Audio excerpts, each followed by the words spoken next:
মুমিন মুসলমান হৃদয়ে খুশির জয়গান। السلام عليكم ورحمة الله وبركاته. الحمد لله نحمده ونستعينه ونستغفره ونؤمن به ونتوكل عليه ونعوذ بالله من شرور أنفسنا ومن سيئات أعمالنا. من يهده الله فلا مضل له ومن يضلله فلا هادي له. ونشهد أن لا إله إلا الله وحده لا شريك له. ونشهد أن سيدنا وحبيبنا ومحبوبنا وأولانا ومولانا محمدا عبده ورسوله صلى الله تعالى عليه وعلى آله وأصحابه وبارك وسلم تسليما كثيرا كثيرا. أما بعد فأعوذ بالله من الشيطان الرجيم. بسم الله الرحمن الرحيم. إنما المؤمنون إخوة فأصلحوا بين أخويكم واتقوا الله لعلكم ترحمون. وقال رسول الله صلى الله تعالى عليه وسلم: المسلم أخو المسلم لا يظلمه ولا يخذله ولا يحقره. التقوى هاهنا، ويشير إلى صدره 3 مرات. بحسب امرئ من الشر أن يحقر أخاه المسلم، أو كما قال عليه الصلاة والسلام. صدق الله العظيم وصدق رسوله النبي الكريم، ونحن على ذلك لمن الشاهدين والشاكرين، والحمد لله رب العالمين. اللهم صل على محمد وعلى آل محمد كما صليت على إبراهيم وعلى آل إبراهيم إنك حميد مجيد. اللهم بارك على محمد وعلى آل محمد كما باركت على إبراهيم وعلى آل إبراهيم إنك حميد مجيد. سبحانك لا علم لنا إلا ما علمتنا إنك أنت العليم الحكيم. মহান আল্লাহ পাক রব্বুল আলামিনের দরবারে অসংখ্য অগণিত শুকরিয়া জ্ঞাপন করছি এজন্য যে আল্লাহ রব্বুল ইজ্জত আমাকে আপনাকে দয়া করে মায়া করে মহব্বত করে সুস্থ রেখে পবিত্র জুমার দিনে জুমার নামাজ আদায়ের লক্ষ্যে মহল্লার বিভিন্ন জায়গা থেকে কিছু সময় হাতে নিয়ে আগে আগে মসজিদে আসার তৌফিক দান করেছেন। সেই সাথে কিছু দিনই কথাবার্তা দিনই আলোচনা বলার ও শোনার তৌফিক দান করেছেন। এজন্য সকলেই দিল থেকে শুকরিয়া দান বলি আলহামদুলিল্লাহ। মহান আল্লাহ পাকের নিয়ামত পেয়ে যে ব্যক্তি নিয়ামতের শুকরিয়া আদায় করে আল্লাহ পাক তার নিয়ামত আরো বাড়িয়ে দেন। মুহতারাম হাজিরিন, আমরা দীর্ঘ এক মাস সিয়াম সাধনার পর এখন শাওয়াল মাস অতিবাহিত করছি। এই দীর্ঘ এক মাস সিয়াম সাধনার মাধ্যমে আল্লাহ পাকের ফজল ও করমে আমাদের মধ্যে নেক আমলের একটা জজবা, একটা আগ্রহ তৈরি হয়েছে। যাদের মধ্যে পূর্ব থেকেই আগ্রহ ছিল তাদের জজবা এবং আগ্রহ আগের তুলনায় শানিত হয়েছে, আগের চাইতে আরো একটু বৃদ্ধি পেয়েছে। রমজান মাস ইবাদতের একটা অনুশীলনের মাস ছিল। ঈমান ও আমালকে মজবুত করার জন্য, শানিত করার জন্য, ঈমান ও আমালকে আগের চাইতে আরো বেশি উন্নত এবং অগ্রসর করার জন্য আমরা রমজান মাসকে নিয়ামত হিসাবে আল্লাহ পাকের পক্ষ থেকে পেয়েছিলাম।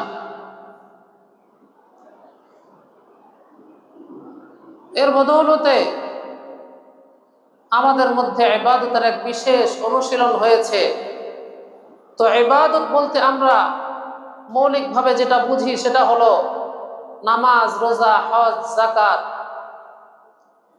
যখন আমরা ইবাদত বন্দেগীর কথা বলি তখন আমাদের জেহেনে কিন্তু প্রথমে এই কথাটাই আসে যে ইবাদত মানিত হচ্ছে নামাজ, ইবাদত মানিত হচ্ছে রোজা, ইবাদত মানিত হচ্ছে হজ, ইবাদত মানিত হচ্ছে যাকাত।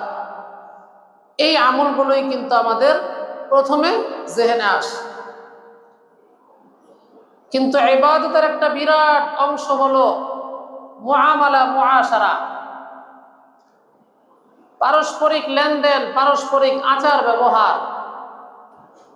অর্থাৎ আমরা মানুষের সাথে যে লেনদেন করি, একে অপরের সাথে আমরা যে আচার আচরণ প্রকাশ করি, আখলাকের পরিচয় দেই, তো এই আখলাক, আচার আচরণ এটাও কিন্তু ইবাদতের একটা বিরাট অংশ। অর্থাৎ এই আখলাকের মাধ্যমে, আচার আচরণের মাধ্যমে একটা সমাজ পরিবর্তন হয়ে যেতে পারে।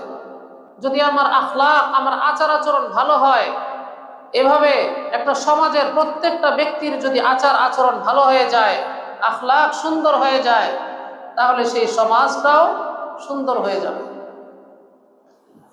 এর বিপরীতে যদি একটা সমাজের মানুষের আচার আচরণ, আখলাক, চরিত্র যদি খারাপ হয়ে যায়, তাহলে কিন্তু গোটা সমাজটাই একটা পর্যায়ে নষ্ট হয়ে যাবে। কথা বলেন ঠিক কিনা?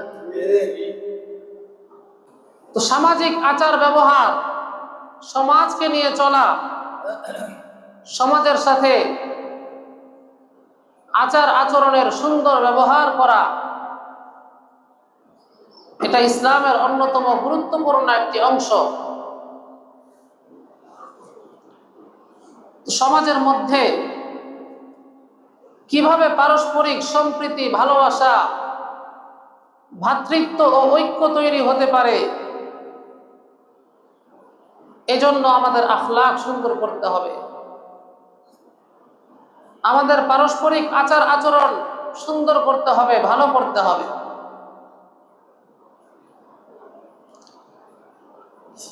তো একটা সমাজকে নিয়ে কথা বলতে গেলে প্রথমেই যাদের কথা আলোচনায় আসবে তারা হলো আমাদের আত্মীয় স্বজন। আমাদের আত্মীয় স্বজন তারাই হচ্ছে প্রথম কাতারের মানুষ। তো তো আমার আত্মীয়র সঙ্গে আমার আচার আচরণ কেমন হওয়া দরকার, আমার আখলাক কেমন হওয়া দরকার, আত্মীয়দের সঙ্গে সম্পর্ক কিভাবে বজায় রাখা দরকার, আর বজায় রাখলে কি ফায়দা হবে, কি লাভ হবে, যদি আত্মীয়তার সম্পর্ক বজায় না রাখি, আত্মীয়তার সম্পর্ক ছিন্ন করি অথবা আত্মীয়তার সাথে সম্পর্ক খারাপ রাখি, তাহলে এর কি ক্ষতির সম্মুখীন হতে হবে এটাও আমাদের জানা দরকার। ভূমিকা স্বরূপ আমি কোরআনুল কারীমের সূরা হুজুরাত থেকে একটি আয়াত আপনাদের সম্মুখে তেলাওয়াত করেছি। আল্লাহ রাব্বুল ইজ্জত ইরশাদ করেন, ইন্নামাল মুমিনুনা ইখওয়াতুন ফাআসলিহু বাইনা আখাওয়াইকুম ওয়াত্তাকুল্লাহা লাআল্লাকুম তুরহামুন। প্রকৃতপক্ষে মুমিনরা পরস্পর ভাই ভাই, সুতরাং তোমরা তোমাদের দুই ভাইয়ের মধ্যে মীমাংসা করে দাও, আর তোমরা আল্লাহ রাব্বুল ইজ্জতকে ভয় করে চলো যাতে তোমরা রহমত লাভ করতে পারো। মুহতারাম হাজিরিন, আল্লাহ পাকের ইরশাদের দিকে একটু লক্ষ্য করেন। আল্লাহ পাক প্রথমে আমাদের মৌলিক পরিচয়টা তুলে ধরেছেন যে আমরা সমস্ত ঈমানদারেরা পরস্পরে ভাই ভাই। ভাই ভাই মানেই তো হচ্ছে আমাদের পরস্পরের সম্পর্ক ভালো থাকবে, সুন্দর থাকবে। কথা বলেন ঠিক কিনা? কিন্তু এরপরও বিভিন্ন সময়ে বিভিন্ন কারণে ভাই ভাইয়ের মধ্যে দ্বন্দ্ব হয় কিনা হয় না? হয়ে যায়। ঝগড়া বিবাদ হয়ে যায়, কোন্দল সৃষ্টি হয়ে যায়, মনোমালিন্য তৈরি হয়ে যায়। কিন্তু উচিত তো ছিল সব সময় পারস্পরিক বন্ধনটা ভালোবাসার থাকবে, মধুর থাকবে। কিন্তু এরপরও পারস্পরিক দ্বন্দ্ব কেন হয়ে যায়, কলহ তৈরি কেন হয়ে যায়? এর কারণ হলো আমাদের প্রত্যেকের সাথে দুইটা শত্রু আছে। কয়টা শত্রু? দুইটা শত্রু। একটা হচ্ছে শয়তান শত্রু, আর অপরটা হচ্ছে নফস শত্রু। এই দুই শত্রুর কারণে একটা মধুর সম্পর্ক তিক্ততায় পরিপূর্ণ হয়ে যায়। এমন সম্পর্ক যে একজন আরেকজনকে ছাড়া চলতে পারে না, সেই মধুর সম্পর্কটাও এমন হয়ে যায় কখনো কখনো যে একজন আরেকজনের ছায়াটা পর্যন্ত দেখতে পারে না। এরকম আমাদের সমাজে হয় কিনা হয় না? তো এর একমাত্র কারণ হলো শয়তান এবং নফস।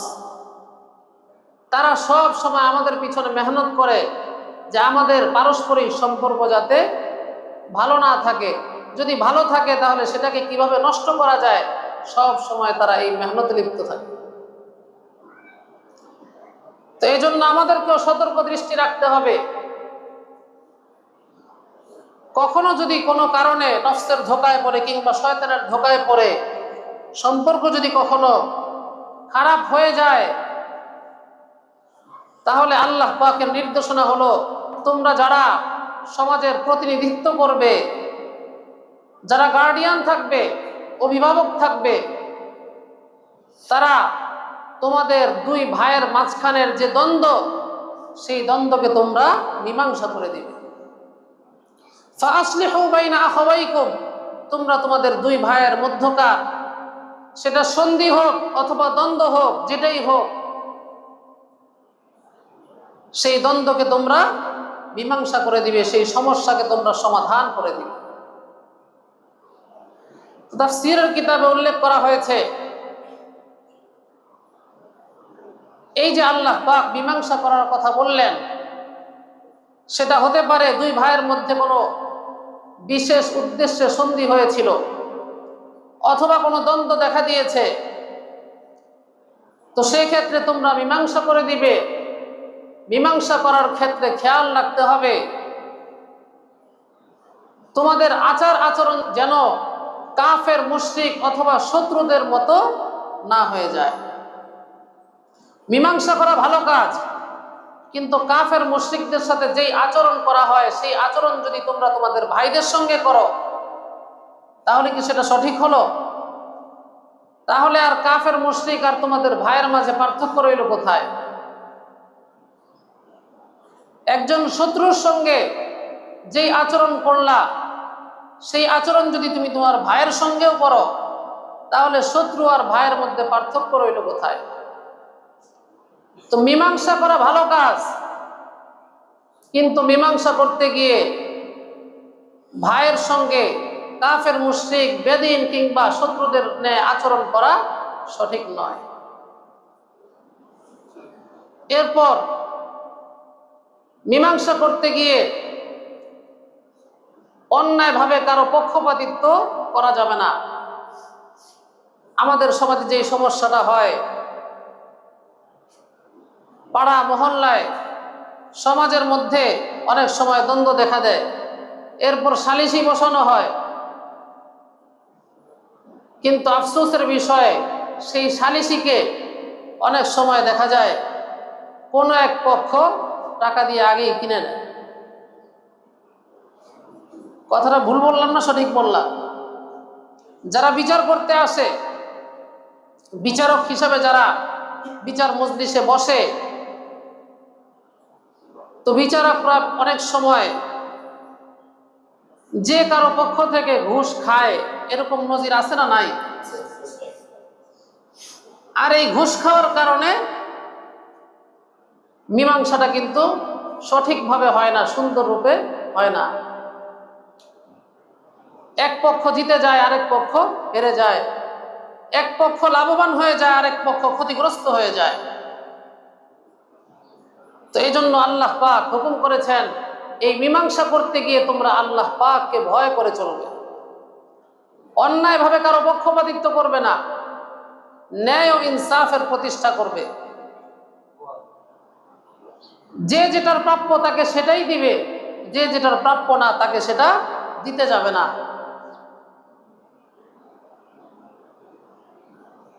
তো এই সমস্ত সালিসির ক্ষেত্রে যারা ঘুষ দেয় তারাও অপরাধী, যারা ঘুষ খায় তারাও সমান অপরাধী। আবার বিচার করতে এসে প্রতিশোধমূলক মানসিকতার মতো কাজ করা যাবে না।